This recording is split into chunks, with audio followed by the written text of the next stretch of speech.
Members, the question is the motion be agreed. The Honourable Kyle McGinn. Thank you, President, and thank you to the Honourable Brian Walker for bringing the motion to the House today to be discussed. It is a very very complex, and there is a long history with how governments have handled this across the world, and there are many different projects and initiatives and laws. I don't think anyone would agree that there is a silver bullet or is that there is a handbook that can be pulled out for each state to follow. And I think that's critical to take on board, is not every state is the same. Not every state is going to have the same approach, nor is it going to have the same issues that it is approaching. And I think that the Honourable Sue Ellery laid that out very well in her contribution, to acknowledge that what did happen in Victoria and the reasons behind them going the way they did was because of the way their issue is being done in Victoria. It is different to Western Australia. And I think you could say that New South Wales would be different to Victoria, and so on and so forth, same as the Northern Territory, but also not just around injecting, but around drug use in general. I think there was recently a report that came out around where they do the sewage testing, and it releases who is the meth capital of Australia, who is the heroin capital of Australia, and etc. And that quite visibly shows that each state has different drug problems. And then within them drug problems that they have, as the Honourable Sue Ellery laid out quite well, is they have different approaches to how they do the drug use. So here in Western Australia, more at home.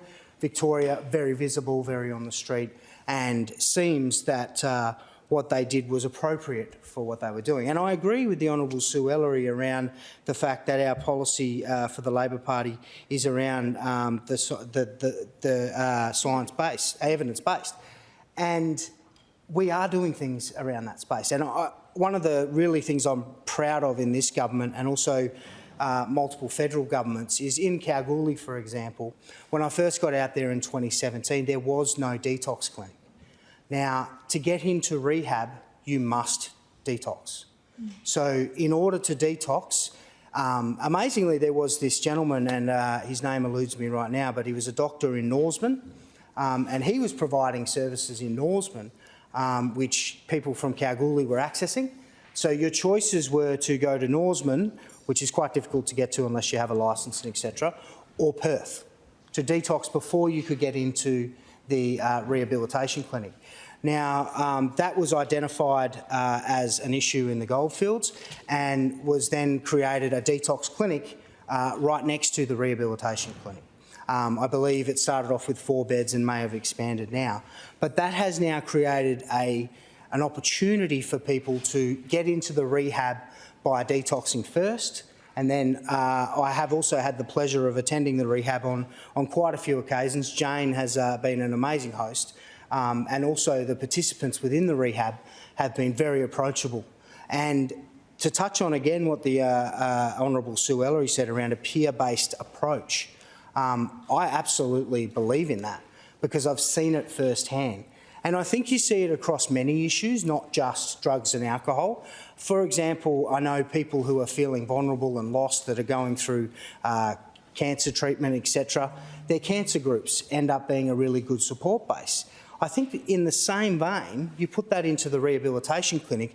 As the Honourable Sue Ellery said, there's people that have experienced that before and have tried to get off of drugs or have been successful. You know, one of the big successes of the rehabilitation clinic I'm aware of is that people that have gone through it and been successful and still live in Kalgoorlie get into the program and start assisting people that have drug and alcohol issues. But the other creative way they do is they engage with the organisations within the goldfields that are useful tools to bringing someone back into society who's getting off of drugs. And one of the useful ones is Men's Shed. Now, what I will say is the one in Kalgoorlie is fantastic because it's also a women's shed. They do courses where the rehabilitation clinic, I think it's once a week, the men will go down and they'll work with the tradies and the retirees, and they'll build something, and they'll have this sense of value and this sense of success, which they then share with the other participants within that program, which then drives them all together to get to that end point, which is to stay clean. But it's also the fact that there's constant care, there's counsellors available consistently. I really do feel that that approach has been fantastic in Kalgoorlie, and it hasn't come easy. It's come from advocates, it's come from people who put their time into it, and it comes from government understanding the evidence behind the success. So I do feel that the motion was a little bit pointed around the fact that the only evidence base, when I read it, was the injection rooms. The way that I read it was it felt as though it didn't accept, well, to me, it didn't accept the other approaches. It just said that we needed to get into the injecting room space because that is the space that's being successful. Whereas there are other spaces, I think, that are providing that type of success. Now, that work here. That work here already, and that the government is supporting. And I know the state government supports these things because I've seen it. And also, I want to acknowledge there is a lot of organisations like, for example, women's refuges, women's healthcare clinics, that they sort of take on a role in that space as well. Not just diverting someone to another space like the rehab, but they find themselves having counsellors and tooling themselves up with the kits to try and assist them whilst they're in that other situation. I know I'm a huge supporter, and I know the member for Kalgoorlie, Ali Kent, is a massive supporter of the Goldfields Women's Healthcare Clinic, which is solely based at women's health, but it has a lot of add-ons. So, for example, women that come to that organisation would highlight if there's domestic violence going on, if there's drug use going on, them sort of issues come out because it's that peer support group where they feel safe and comfortable. And then the next step from there, in my view, would be to the detox and then to the rehab. But they tend to stay connected to that first organisation. One of the things you find with drugs and alcohol, I think, is that you have all these different spread outs, and they have different organisations that aren't necessarily connecting to each other.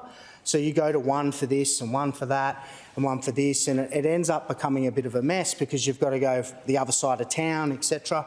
Whereas I think what they've managed to achieve in Kalgoorlie is everything's really close to each other and they all talk to each other.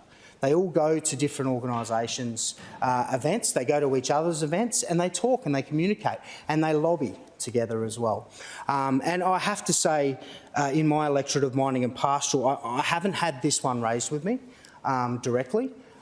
There's been many issues raised with me directly since 2017, I can assure you of that, but this one hasn't been one that's come. And I would accept that being regionally based, it's different in the city, there could be different things, but in the regions I have found that making the service available, such as the detox, has really changed the way people access the rehabilitation clinic. You don't have to travel 6.5 hours by road or 7 hours by train or pay an airfare to come down to Perth just to detox. And I'm sure the Honourable Brian Walker would be aware how hard it would be to get someone into a detox clinic. And a lot of the time they make a decision and it's now. It's right now. And if you don't act now, you find yourself in a situation where they may disappear again and go back into the spiral. I want to applaud Jane and her team at the Kalgoorlie Rehabilitation Service, because they run a fantastic organisation. All the counsellors that put in all the time they do. I do thank the member for bringing the motion. Because I think the scourge of drug and alcohol addiction in this state and in the world is a major issue. And we've had many inquiries that have looked at different things. I think we even had the Liberal Democrat view last term around just make everything legal, including airsoft guns.